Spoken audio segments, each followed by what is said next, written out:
Mesdames et messieurs, bonjour et merci de nous rejoindre sur ce troisième numéro de Face à l'opinion. L'invité du jour, c'est Kamar Ouassagari. Il est le secrétaire administratif du parti Les Démocrates. Kamar Ouassagari, bonjour. Bonjour. Nous parlerons au cours de cet entretien de vos ambitions politiques, de l'actualité de votre formation politique et surtout de comment vous vous préparez pour participer justement au scrutin de janvier 2023. Merci encore une fois d'avoir accepté l'invitation sur BNews. C'est moi, c'est toujours un plaisir d'être dans vos bureaux. Nous allons jeter un regard passéiste sur ce qu'a été votre actualité ces dernières années. On se rappelle que vous avez démissionné du parti FCBE. Quelles étaient les raisons qui vous avaient poussé à sortir donc de ce parti au sein duquel vous avez milité aux côtés de l'ancien président Boni Yayi? Merci beaucoup. Nous n'allons pas revenir sur le passé, mais toutefois, il est quand même nécessaire de rappeler que il y a eu une crise au sein de FCBE, une formation politique créée en 2018 qui est sortie des entrailles de l'Alliance FCBE qui a géré le pouvoir. Comme vous savez, lors des élections communales de 2020, le parti FCBE a connu des difficultés lors de la présentation des dossiers de candidature. On a connu des manipulations de dossiers et les conditions d'obtention de récépissé en ce moment ont quand même montré que ceux qui étaient à la tête avaient usé des moyens très peu orthodoxes. Nous avons dénoncé les cas. On avait même appris que certains avaient été démarchés dans un pays limitrophe pour venir dynamiter le parti. Certains ne nous avaient pas cru, mais avec les derniers événements, nous voyons que ce qui avait été dénoncé est en train de se concrétiser. Mais c'est du passé. Après la FCBE, nous avons créé le Parti des Démocrates qui, quand même aujourd'hui, fait son petit bordon de chemin. Parce que ceux qui se trouvent au sein du Parti des Démocrates, c'est des gens qui connaissent la politique, c'est des gens qui connaissent les difficultés que traverse le pays et des gens qui peuvent apporter des solutions sur ce que nous traversons. Je pense que nous sommes dans cette dynamique, nous sommes dans cette démarche et les élections législatives de janvier 2023 vont quand même permettre enfin, au cours de ce mandat, d'avoir quand même des députés à l'Assemblée qui pourront véritablement défendre les causes de la République. Et depuis la création du Parti Les Démocrates, on a l'impression de ce que Kamar Ouassagari n'est plus trop proche de ses militants à la base, de sa base. Qu'est-ce qui justifie justement ce silence, cette inaction de votre part? Non, en fait, je comprends que c'est une impression que vous avez eue. Mais c'est peut-être la méthode qui a changé. Parce que c'était vrai, avant la création du Parti des Démocrates, le Parti FCBE, on nous voyait beaucoup plus aux côtés des populations, grâce notamment aux réseaux sociaux, grâce à la télévision. Mais comme vous le savez, depuis un moment, toutes les chaînes de télé ne nous reçoivent plus. Je vous remercie au passage pour nous avoir accordé cet entretien. Mais on a quand même dit, quand vous connaissez l'homme que vous avez en face, il faut changer de méthode. Et nous sommes dans une nouvelle démarche, nous sommes dans une nouvelle dynamique. Et je pense qu'au soir des élections législatives prochaines, on verra si la nouvelle méthode paye. Donc c'est une nouvelle dynamique. À vous entendre, c'est à croire que le pouvoir du président Patrice Talon n'ouvre pas suffisamment les cartes pour que vous qui êtes des formations politiques d'opposition, vous vous sentiez un peu plus proche ou prise en compte par ce qui se fait à la tête du pays. Non, vous savez, c'est un secret de polichinelle. On sait depuis 2016 comment le pays est dirigé. On sait depuis 2016 les exclusions qu'il y a eu. Mais contrairement à peut-être la différence qu'il faut faire, il ne s'agit pas d'être proche d'un chef d'État, mais plutôt d'être proche du peuple. Et c'est au niveau du Parti des Démocrates, on a préféré être proche du peuple parce que ça nous permet de connaître véritablement les problèmes que vit la population et d'apporter le moins venu des solutions. D'ailleurs, le Parti des Démocrates est une force politique qui aspire à gérer le pouvoir au sommet de l'État. Donc, nous préférons dès maintenant être aux côtés de nos populations pour connaître les véritables problèmes et nous départir du culte de la personnalité que certains font. Parce que contrairement, comme le nom l'indique, les démocrates, c'est la démocratie qui règne. Nous n'attendons pas recevoir les instructions d'un chef qui dit aller ici, quitter cette formation pour aller dans une autre formation avant d'agir. Nous fonctionnons en fonction de ce que nos militants nous demandent. Et je pense que c'est cette démarche, et c'est la démarche qui va le mieux payer. Est-ce parce que vous avez changé de stratégie? Est-ce parce que vous avez changé de modus operandi que vos militants ne vous sentent plus? Aujourd'hui, quel est le point qu'on peut faire des actions de proximité que les leaders du parti, les démocrates, continuent de mener auprès des populations? Oui, en fait, je dirais qu'il faut faire une différence entre ce qui se passe sur les réseaux sociaux ou bien ce qui se fait sur les chaînes de télévision. Les militants ne vous diront pas, quand vous allez à la base, ne vous diront pas qu'ils ne sentent pas les militants du Parti démocrate. Parce que nous sommes à leur côté, nous sommes avec eux. Donc, nous avons le contact avec nos militants à la base. Nous vivons ensemble avec eux, nous vivons les réalités, les problèmes du pays avec eux. Donc, sur ce côté, le problème ne se pose pas. Mais vous n'allez pas forcément nous sentir comme avant au niveau des chaînes de télévision. Comme je l'ai dit, certains nous refusent de l'espace. Ou sur les réseaux sociaux, parce qu'il ne sert à rien de faire du match-vu. Nous sommes dans l'action, nous sommes dans l'opérationnel, et c'est les résultats qui comptent. Ce n'est pas le match-vu qui va amener les militants à faire le vote qu'il faut en janvier 2023. Donc, on pourra déterminer, on pourra évaluer le travail que nous faisons sur le terrain après le scrutin de janvier 2003. Mais le Parti des démocrates est la seule formation politique qui est véritablement aux côtés des militants, pas aux côtés d'un chef d'État. Pourquoi vous le dites? Il y a quand même toute une panoplie de formations politiques qui animent la vie publique. Au Bénin, il y a plusieurs formations politiques, notamment de la mouvance. Il y a UP qui est devenu aujourd'hui UP Le Renouveau. Il y a le Bloc républicain, il y a les FCBE, il y a autant de partis. Il y a MPL. Pourquoi dites-vous que seuls les démocrates sont le seul parti qui est vraiment proche des populations? Oui, je disais tantôt que nous sommes avec le peuple. Nous sommes aux côtés du peuple. Donc, tous ceux qui viennent dans les différentes localités, on connaît. Mais on ne les voit pas. La seule chose que les autres formations politiques peuvent faire, c'est de prendre des images, de faire des simulacres d'émissions, de fusion, pour montrer sur la chaîne publique, pour montrer au niveau des réseaux sociaux. Mais le véritable contact avec le peuple, le véritable contact avec la population, nous savons ceux qui le font. Et je pense peut-être que c'est leur méthode.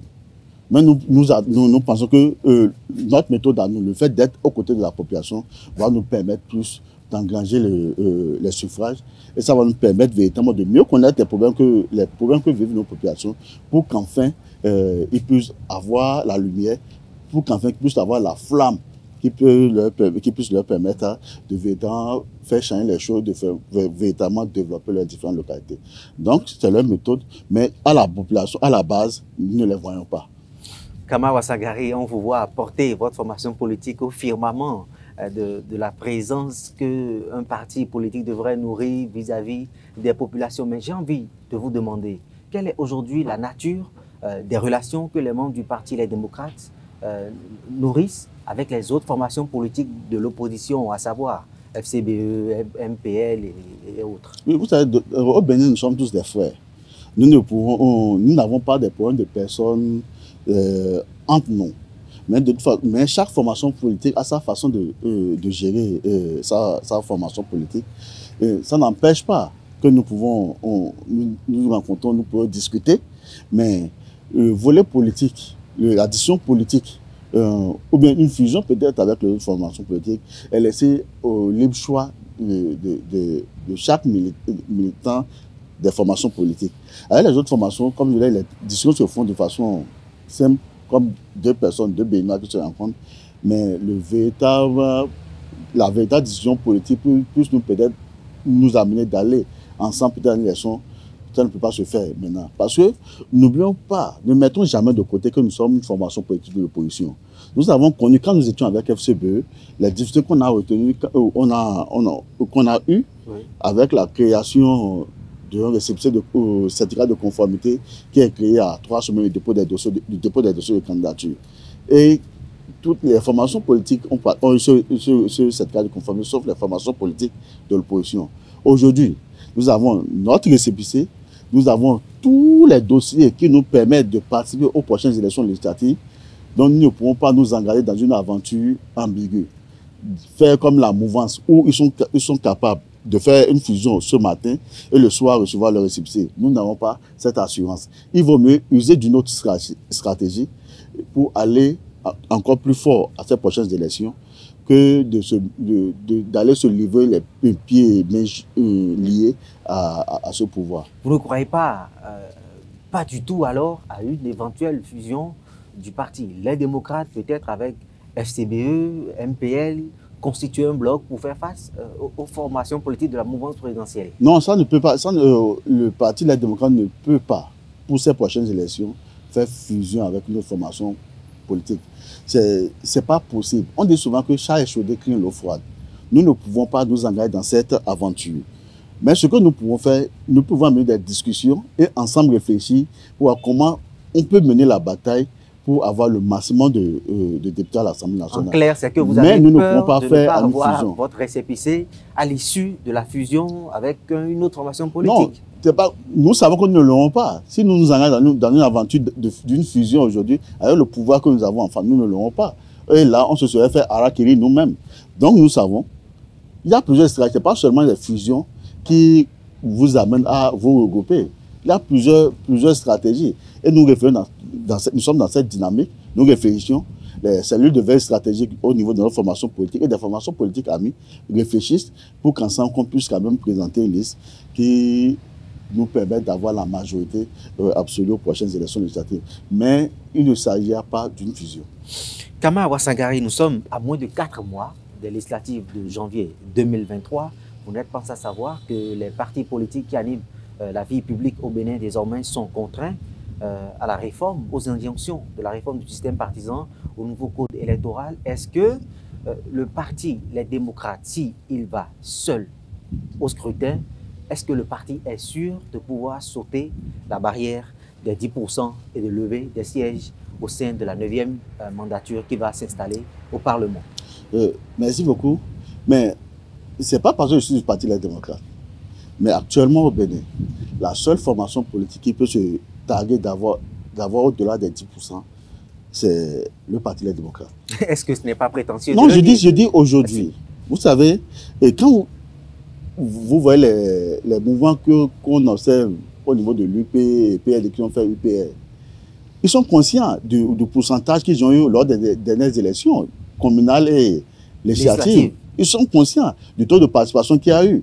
Et ils savent que ceux qui ne sont pas allés voter, c'est ceux qui ont respecté le mot d'ordre de ceux qui avaient quitté FCBE et dont beaucoup sont aujourd'hui partis des démocrates. Ils savent aujourd'hui que si quand nous serons aux prochaines élections, que ceux qui se sont abstenus hier vont y participer. Et la grande majorité de ceux qui y ont voté voteront pour le parti des démocrates. Ils le savent. C'est pourquoi ils sont obligés de faire des micmacs, ils sont obligés de faire des semblants de fusion. Mais il ne sert à rien de prendre les premiers responsables pour qu'on fusionne. La fusion doit se faire au niveau de la population à la base. Et au niveau de la base, le parti des démocrates est là présent. Est-ce que le parti est assez représentatif? Je reviens sur la question parce que, tout comme moi, les téléspectateurs et téléspectatrices qui nous suivent ont certainement besoin de savoir quel est l'ancrage, à quoi peut-on aujourd'hui mesurer l'ancrage du parti Les Démocrates dans les 12 départements du Bénin. Oui, 12 départements qui constituent forcément les 24 circonscriptions électorales. Le parti Les Démocrates, nous avons pratiquement 2 ans. C'est la première élection législative à laquelle nous voulons participer. Et notre première élection, c'était les élections présidentielles où le parti, malgré les vicissitudes des lois électorales, a désigné un candidat. C'est l'occasion pour moi de rendre hommage à la présidente Rekia Madougou qui aujourd'hui est incarcérée parce qu'elle a voulu défendre la démocratie. Je pense que Dieu l'accorde. Ce n'est pourtant pas ce que la justice dit. Non, vous savez, il y a ce qu'on dit et la réalité. Et la coïncidence du moment nous pousse à nous poser des questions. Parce que, bizarrement, c'est les deux candidats qui s'opposaient véritablement à la chef d'État qui sont incarcérés. La coïncidence est elle est trop frappante. Donc nous savons qu'elle est là parce qu'elle défend la démocratie, malgré tout le montage, le micmac qu'on va faire malgré tout ce que la justice et les politiques diront, nous savons que c'est parce qu'elle a voulu défendre la population qu'elle est gardée. Vous avez suivi quand même les propos du président Patrice Talon à la visite, lors de la visite officielle du président français Emmanuel Macron. Il a été clair, il a dit qu'il n'y a pas de détenus politiques au Bénin. Oui, je vous ai dit tantôt, il y a ce qu'on dit et la réalité. Il y a surtout ce que le président Patrice Talon dit et la réalité.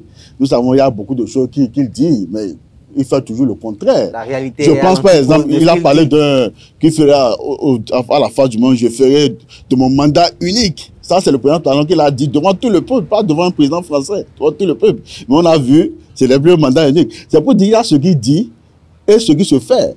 Donc, nous savons tous, même si on le refuse, que la présidence de Ouagadougou est gardée pour ses opinions, on peut mettre tout le cinéma qu'il faut. Je pense que, mais tout ce qui a un début à une fin, et j'ai foi que grâce à Dieu, elle va sortir bientôt. Et ensemble, nous allons nous asseoir pour discuter des points du pays, parce que nous n'avons pas de grève contre quelqu'un. Tout ce qui préoccupe et la présidence de Ouagadougou et les partis démocrates, c'est le développement du pays. Donc, tous ceux qui, quand nous allons revenir au pouvoir, tous ceux qui voudront quand même apporter leur contribution à l'édification de la pierre, vont y participer. Nous n'allons pas faire dire qu'on va payer ce que les gens font, parce que ce n'est pas ce moyen que le pays va se développer. Nous avons l'obligation, quelle soit notre formation politique, quelle soit notre position politique, de nous entendre. Parce que le Bénin ne peut pas se construire par la volonté d'une seule personne. Ce n'est pas tous les Bénins qui doivent y contribuer. Vous avez estimé qu'aujourd'hui, la seule formation politique qui est à même de lever la barrière des 10% et se retrouver au Parlement, c'est le parti Les Démocrates. Mais nous avons vu le parti UDBN, le PRD qui est vieux de plusieurs dizaines d'années, faire les frais de cette disposition de la loi qui voudrait que, à l'issue du scrutin, une formation politique, avant de lever des sièges, rassemble les 10%. Est-ce que ce n'est pas prétentieux de le dire, encore que nous savons que le parti Les Démocrates n'a jamais participé à une élection depuis sa création? Oui, le parti n'a jamais participé à une élection, justement parce qu'en 2021, on a empêché de participer à une élection. Parce qu'on connaît la menace que connaissait le parti Les Démocrates en ce moment. Peut-être vous ne savez pas, mais les adversaires politiques en face savent ce qu'est le parti Les Démocrates. Quand vous parlez de l'UDBN, du PRD, je me souviens, Léonard Alagbé a clairement dit au président Adrien Gouegui que sa formation politique ne peut pas dépasser 7 à 8%. Ce qui veut dire que tous les Béninois savaient que le PRD ne pouvait pas avoir les 10%. L'UDBN, quand je me rappelle des résultats passés, c'est en dehors de Godomé où ils arrivaient à avoir quelques suffrages, ils n'ont pas grand-chose. Donc, c'est des formations qu'on savait, c'est des formations politiques de quartier ou de région. Donc, tout le Bénin savait que ces formations politiques n'ont plus jamais couvert les 10%. Contrairement au niveau des partis démocrates, qui ne sont certes jamais allés à une élection, mais qui ont en leur sein, en son sein, des hommes qui ont déjà montré leurs preuves dans le passé. Dans d'autres formations politiques. Oui, de toute façon, vous voyez, que ce soit dans d'autres formations politiques, ou même peut-être seuls, parce que les élections ont commencé depuis 2003. 2003, si mes souvenirs sont bons. Il y a des acteurs qui étaient là, qui ont pu se faire élire, qui sont venus dans la formation politique, qui ont pu se faire élire face à contre un pouvoir, et qui sont là aujourd'hui au niveau des formations du Parti des démocrates. Nous avons les hommes populaires qui sont là. Nous avons plusieurs autres facteurs que je ne vais peut-être pas énumérer, parce que tout rentre dans la stratégie que nous allons développer sur le terrain. Mais nous avons foi que le peuple béninois n'est pas dupe. Le peuple béninois regarde les choses. Et le peuple béninois sait que la formation politique du président Yahya Boni est une formation politique qui fait dans le social. Parce qu'on a vu en 10 ans qu'il a participé activement au social. Et savent que nous n'allons pas faire autrement que d'apporter du bonheur aux populations. Kama Ouassagari, vous avez certainement observé avec les Béninois les jeux d'addition, de soustraction qui se font au sein des formations politiques de la mouvance. Je veux parler de la fusion du parti UP au parti PRD. Je veux par exemple parler du retrait de l'UDBN, du parti Bloc républicain. Comment les démocrates ont vécu tout ceci? Quel est le regard que vous portez sur ces mouvements qui s'observent justement au sein des formations politiques qui soutiennent les actions du président Patrice Talon? Non, en fait, vous avez vu, ce qui s'est passé au niveau de la formation politique, c'est comme un chef de maison, un chef de famille qui vit dans 3 chambres à coucher un salon, par exemple. Et un des enfants quitte une chambre pour aller dormir dans une autre chambre, un autre quitte la chambre pour aller rester dans la 2e, 3e chambre. C'est toujours le même mélange qui se passe. Mais ils pensent que c'est du cinéma, au fait. Il n'y a rien de sérieux dedans. Parce que, Pourquoi? Non, est-ce que ce n'est pas trop facile? Vous savez, quand la réforme du système partisan venait, on était pour faire des ensembles forts. Un parti politique a une idéologie. Un parti politique doit pouvoir défendre des valeurs. Mais quand vous prenez des partis politiques dont certains se réclament de droite, d'autres de gauche, et du jour au lendemain, les éléments de gauche quittent pour aller dans les partis qui sont de droite, finalement, on te dit quelles valeurs défendent ces personnes. Or, aujourd'hui, la réforme du système partisan devrait quand même pouvoir amener chaque citoyen à défendre une idéologie, à avoir des valeurs sur lesquelles toute action devrait pouvoir se reposer. Mais aujourd'hui, vous quittez une formation politique le matin, vous grandissez dans une formation politique le matin et le soir vous quittez. Ce n'est pas ce qu'on cherche. Vous voyez même juste des députés qui sont élus sur une bannière décident de quitter cette formation pour rejoindre une formation politique seule. Si c'est vraiment ça le système partisan, c'est qu'on aurait régressé. Il y a 6 jours environ, près de 30 membres du parti, les démocrates, ont quand même rendu eux aussi leur démission. Ils ont claqué la porte du parti. N'est-ce pas une façon aussi de dire que le phénomène est généralisé dans toutes les formations politiques? Non, je vous dis parmi les noms que vous avez cités, si vous trouvez 2 personnes, si ce n'est pas une seule personne qui a démissionné, qui est connue dans les structures du parti, je pense que le Parti des démocrates va prendre des excuses publiques. Parce que le signataire de la lettre de démission, d'abord, l'adhésion à une formation politique est individuelle. La démission également est individuelle. Mais une personne vient présenter une liste avec des signataires, 26, si mes souvenirs sont bons, où il dit lui et ces gens qui sont avec lui. C'est à croire que si je vais quitter aujourd'hui, il suffit d'identifier des personnes dont il estime que c'est moi, à cause de moi, qui seraient venus. Je fais leur liste, je signe, je dis, eux démissionnent. Mais en dehors de la seule personne, qui est, si vous me permettez, qui est un élément de l'honneur d'Aouedissin, qui, par miracle, ne se reconnaît plus dans les formations politiques de l'opposition et a rejoint le pouvoir, qui est son élément, et qui a naturellement suivi son norme. Donc, mais vous voyez, c'est pas le fait d'avoir quitté et n'a pas atteint la base. La preuve, 2 jours avant, 2 jours après sa démission, il y a une grande réunion là-bas où tous les membres de la coordination de la circonscription, les membres de la coordination communale de la circonscription électorale dont il est issu, se sont retrouvés et ont envoyé un courrier où ils nous disent qu'ils sont toujours là. Donc, si c'est des individus qu'on écrit, nous-mêmes, nous comprenons que nous sommes dans un jeu politique.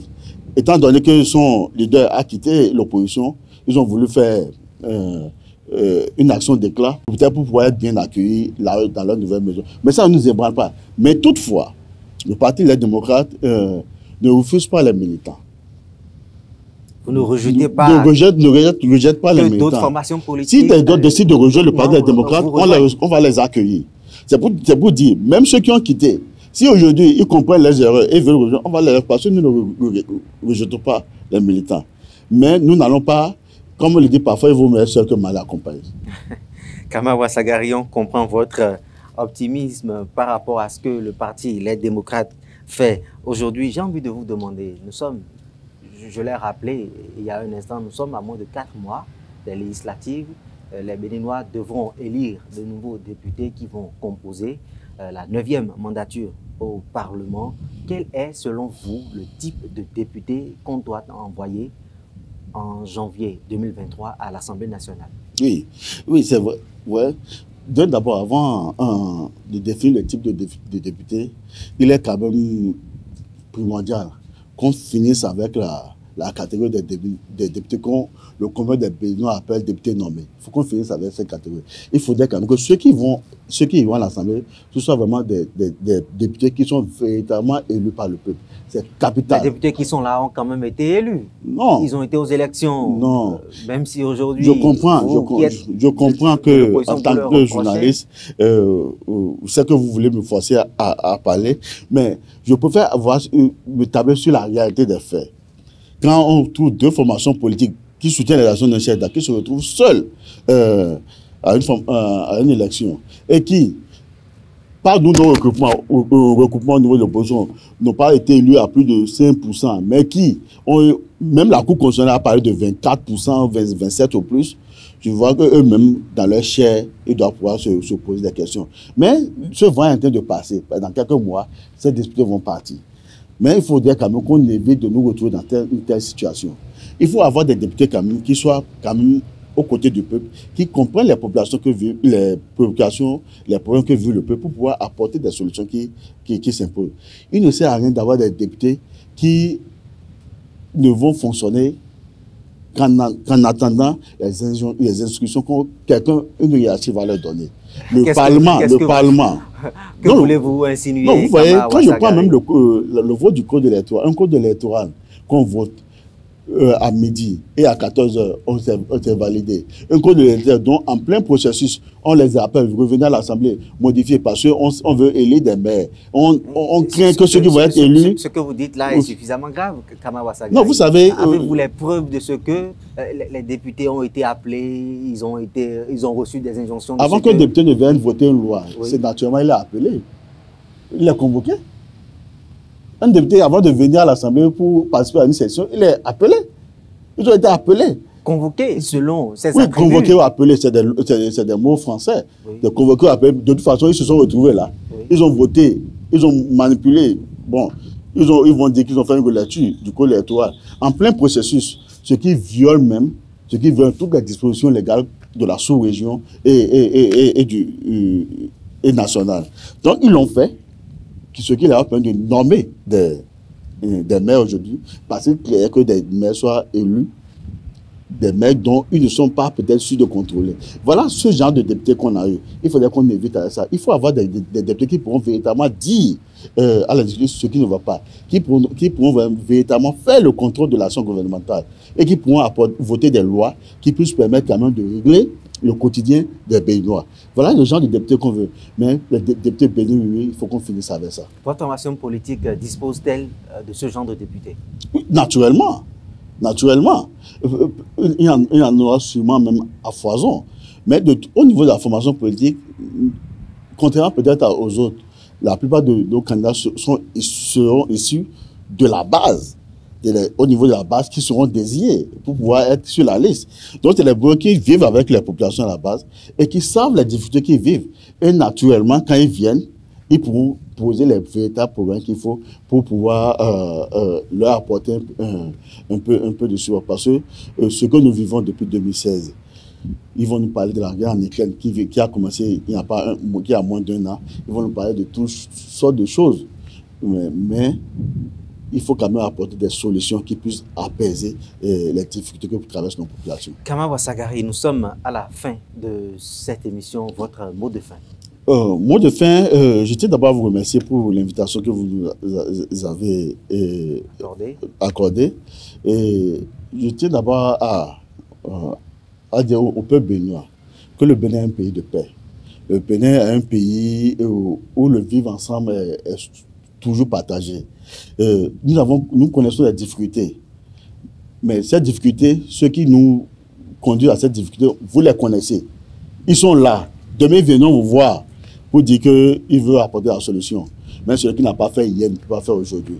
Nous avons déjà monté nos preuves et je pense, quand nous serons là, avec leur soutien, nous pensons que nous allons apporter les solutions qu'il faut pour que l'unité nationale soit mieux consolidée, pour que les difficultés quotidiennes qu'ils vivent, que ces difficultés soient réduites. Et enfin, ensemble, nous allons chanter l'aube nouvelle. Merci d'avoir participé à ce plateau, Kama Wassagari. Je rappelle que vous êtes le secrétaire administratif du parti Les Démocrates. Amis internautes, c'est la fin de cette émission. Au plaisir de vous retrouver très prochainement pour un nouveau numéro.